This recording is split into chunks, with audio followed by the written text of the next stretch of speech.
for the Dallas Cowboys to come back from being down 21. How the hell do you go up 21 points and run the ball 9 times the rest of the game? How is that even possible? You were up by 21 points in the middle of the second quarter, and Saquon Barkley from that point on only has 6 rush attempts? In what world does that make sense, sir? You're asking me the question, I just gave you the answer. Mm-hmm. It was Kevin Patullo, the offensive play calling for the Philadelphia Eagles, leaving the door ajar for the Dallas Cowboys to get back in that game. And what happened? It bit you in the ass. Mike Greenberg said it last week on Get Up. He said the Eagles were begging for somebody to beat them. Mm-hmm. The Dallas Cowboys were more than willing to oblige yesterday. Yeah, the Eagles certainly beat themselves in a lot of ways yesterday, but I don't... Never want to beat yourself. Nope, you certainly don't. But I also don't want to in any way minimize what the Dallas Cowboys were able to do yesterday. And I know that it's been an emotional couple weeks for them with the passing of Marshawn Nealon. They had the flag out there yesterday. They're obviously not only playing for themselves, but playing for the memory of their teammate too. And sometimes when you have a galvanizing moment like that, you can see things in a different way. And this offense, we know it's been potent this entire season. It's the defense that we had concerns about. But for the Eagles to leave the door open like that, knowing that this Dallas Cowboys offense has those explosive plays that they can put up points against you, was a fatal flaw yesterday. And it came back to bite them. All right, let's talk about what the Cowboys did here more so, because Dak Prescott, we've said it a lot.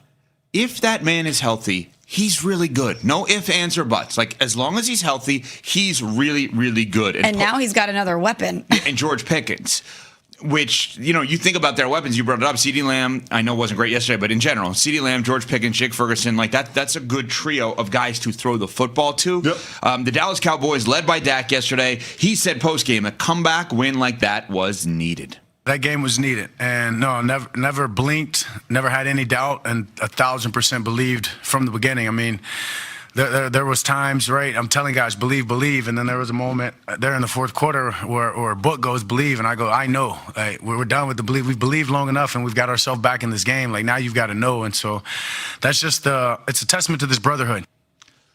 Could they sneak into the playoffs? Their schedule. The Chiefs on Thanksgiving, that's Thursday.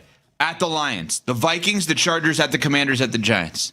Can the Dallas Cowboys at 5-5-1, playing the way that they're playing right now, obviously post-trade deadline where they add Quinnen Williams to the mix here, and they look Logan Wilson, the linebacker, their defense, while it is not going to be confused with the 85 Bears anytime soon, at least has pieces that are getting healthy and potentially could contribute. Can the Dallas Cowboys make the playoffs? We got a 10% chance to make the playoffs according to our FPI. I would say no, but to me, the win for the Dallas Cowboys has always been establishing an identity that you can have future success with. And to me, what they've done at the trade deadline by fortifying the defensive line, by adding a guy like Quinnen Williams, by adding Logan Wilson, who is a great leader and communicator at the second level of your defense, by getting guys back healthy, now you see the framework for a defense that's going to be markedly improved from the unit that we saw in the first 2 months of the season. You also found out that you got a head coach in Brian Schottenheimer. Mm-hmm. For your team to be able to weather the early storm that the Eagles put on you yesterday, Philadelphia tried to overwhelm Dallas with a bunch of emotion. Dallas had a bunch of miscues early. The drop passes by CeeDee Lamb, the fumble by Kevontae Turpin. I don't know why they're deciding to use a wide receiver as a backup running back. That makes no sense to me because he's not used to running the ball in between the tackles, but that's beside the point. There were just self-inflicted wounds from Dallas early on that allowed Philly to jump out to that huge lead. The fact that the team didn't quit, the fact that those guys didn't go, here we go again, shows that they have the utmost respect for their head coach in Brian Schottenheimer, and he's got them competing every single snap, every single series, every single quarter, every single half, every single game. And that's exactly what you want. So this was a coaching hire that everybody laughed about when they made it, including me, hand raised. But this season, the way it's played out, has proved Jerry Jones right in terms of him tapping Brian Schottenheimer as his head coach. And do we also need to give him some credit for getting out of the way and letting Brian Schottenheimer be the voice, letting him do this the way he wants to do, because we know Jerry Jones always likes to be in the spotlight. He always likes to meddle. Seems like he's taking a back seat here, and let Shotty do what he needs to do, and it's working out. They are building something. And as Dak pointed out, they have confidence in themselves. They believe in this team, which is something that you can directly point to when it comes to head coaching. And Cece, you're right. It was a tale of two halves for both teams yesterday. The Cowboys making those mistakes early, but rounding into form and taking advantage of the miscues that the Eagles had in the second half. The Eagles fell apart in the second half of that game. I look at the Cowboys now as, if you don't think they're going to make the playoffs, which I agree, I think it's going to be too difficult to make the playoffs. If you look at post-trade deadline, which was November 4th, was the trade deadline, if I'm not mistaken, Tuesday, November 4th. They have 8 games after that. In essence, the Dallas Cowboys started the 25-26 season with the second half of this year. They have a 25-game season next year. They just have 8 games that count for this year. That's how I look at it. They are building right now for next year. Yeah, and there's going to be a lot of conversation.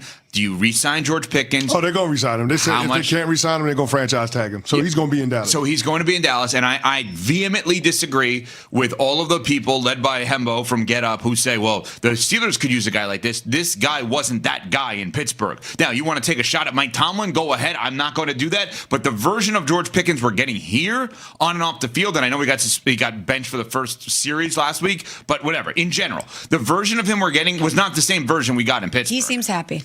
Yes, he needed to change his scenery. That happens at times for people. I will say this, although I don't think the Cowboys will make the postseason, the games against Kansas City and Detroit that they have on deck certainly don't feel as daunting as they once did earlier in the season. Mm-hmm. Those are 2 non-playoff teams, ironically enough.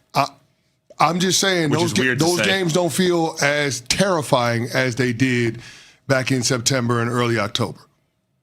They definitely don't. So, I mean, and that is the heart of the Cowboys schedule. They just got to win against the Philadelphia Eagles. If they can find a way to go 1-1 over the next 2 games, then you're finishing up your season home against the Minnesota Vikings, home against the LA Chargers, on the road against the Commanders and the Giants, 2 teams that might already be tapped out. They have an opportunity to make it real interesting down the stretch.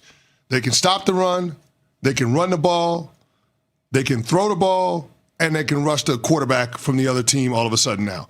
16 quarterback pressures on Jalen Hurts yesterday, 6 quarterback hits. They didn't get home with a lot of sacks. They had a big one on the 3rd down on the last Eagles possession, which was critical by Osa Odigizua. But their ability to be able to finally put some pressure on opposing quarterbacks is going to make things really interesting down the stretch. And we never thought that we would say that at the beginning of the season when they moved on from Micah Parsons. Nope. We never thought we'd be talking about this Cowboys defense in that way.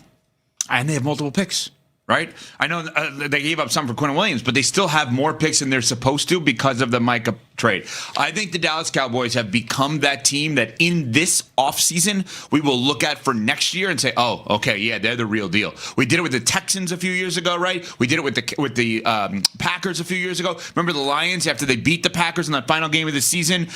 And then the first game next year was against Kansas City, and we're like, oh, okay, they're kind of the up-and-coming team. While Dallas doesn't have up-and-coming offensive players relative to age, they feel like for next year they could be a trend. Cowboys Nation, what we witnessed yesterday was not just a comeback, it was a statement, a declaration of identity, a message to the NFL that this team is not folding, not backing down, and not accepting the narrative that everyone tried to put on them. Down 21-0 to the defending champions, the Dallas Cowboys refused to break, and instead, they delivered one of the most stunning turnarounds of the entire season. The Eagles had every opportunity to close the door. They were dominating the scoreboard, the momentum, and the rhythm of the game, and then, inexplicably, they abandoned everything that was working. Up 21 points, and they ran the football only 9 more times the rest of the day. Saquon Barkley touched the ball only 6 more times after building that early lead. That decision cracked the door open, and Dallas stormed through it like a team fighting for its life. Dak Prescott didn't panic. He didn't blink. He didn't fold. He gathered the offense, pulled them together in moments where belief could have faded, and turned that belief into certainty. He said afterward that there comes a point where belief becomes knowing. And the way this team responded, it was clear they knew the comeback was theirs for the taking. And the weapons around him stepped up. George Pickens continues to look like one of the most explosive receivers this franchise has had in a very long time. That deep grab with defenders hanging all over him, that was a superstar play, the kind of moment that changes games and seasons. And even when mistakes happened, dropped passes, miscommunication, miscues, this team didn't spiral. They refocused and answered. But perhaps the most shocking part of yesterday's win was the defense. A defense that was criticized heavily early in the year suddenly looks transformed. 8 straight stops, relentless tackling, huge plays from Osa, Armstrong, Logan Wilson, and the unstoppable presence of Quinnen Williams, whose leadership is already reshaping the identity of this unit. These guys refused to let Philadelphia breathe in the second half. This win wasn't just about climbing back from 21 down. It was about who the Cowboys have become since the trade deadline. More disciplined, more connected, more resilient. It was about honoring the memory of Marshawn Kneeland, whose spirit continues to push this team emotionally. It was about proving that even in a season full of doubt, there is heart, fire, and belief inside that locker room. Nobody knows if Dallas will reach the postseason. The road is steep, but yesterday proved something bigger than standings. It proved that the Cowboys have a foundation to build on: leadership, identity, emotional strength, and the spark of something that could carry into next week, next month, and next season. Cowboys Nation, I want to hear from you. Did yesterday's comeback change the way you see this team? Do you believe Dallas is turning the corner? Drop your thoughts in the comments, hit like, and subscribe for more Cowboys coverage here on Cowboys Nation Report.